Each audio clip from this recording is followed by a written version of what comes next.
আসসালামু আলাইকুম এভরিওয়ান, আশা করি সবাই ভালো আছেন। আমি আলহামদুলিল্লাহ খুবই ভালো আছি।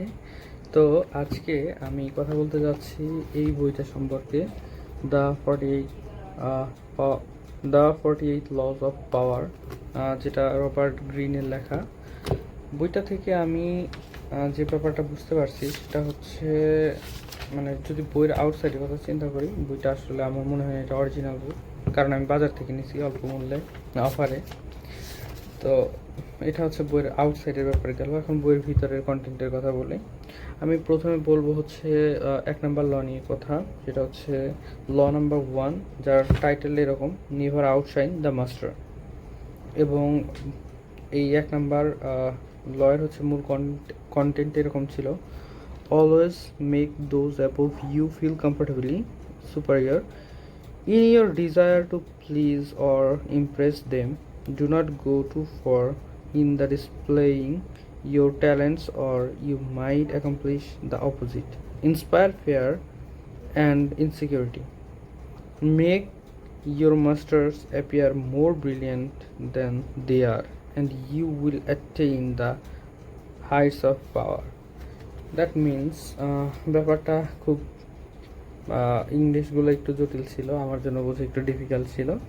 আমি এটা যদি বাংলা অর্থ বলি, বিষয়টা এরকম হবে যে যারা তোমার চেয়ে উচ্চ পদস্থ বা উচ্চ পদে ক্ষমতায় আছে, তাদের সবসময় স্বাচ্ছন্দ্য এবং আত্মবিশ্বাস অনুভব করাও। তাদের খুশি করাতে বা মুগ্ধ করাতে গিয়ে নিজের প্রতিভা অতিরিক্ত প্রদর্শন করো না, কারণ এতে উল্টা তারা তোমাকে ভয় বা অনিরাপত্তার কারণ হিসেবে দেখতে পারে, এবং এমনভাবে আচরণ করে যাতে তারা নিজেদের আরও বুদ্ধিমান ও গুরুত্বপূর্ণ মনে করে। এতে তুমি ধীরে ধীরে প্রভাব এবং ক্ষমতার উচ্চতায় পৌঁছাতে পারবে।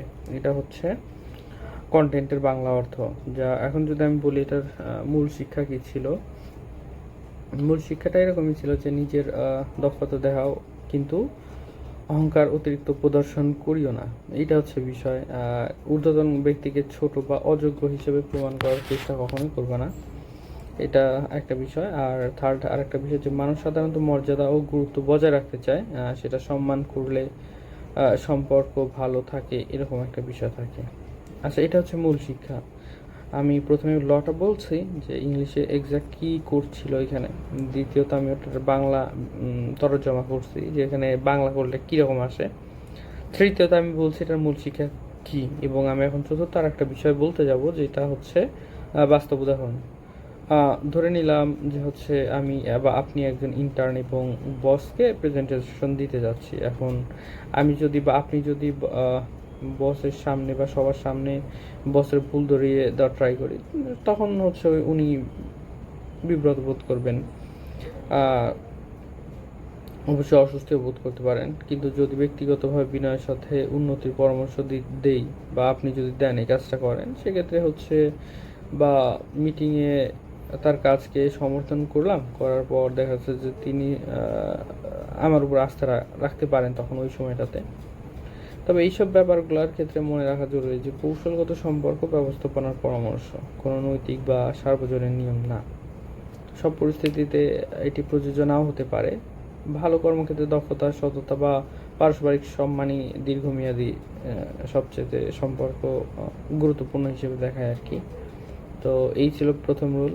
আমি হয়তো বা ডে 1, আজকে আমি 48 দিনে আমি 48টা ল নিয়ে আলোচনা করব।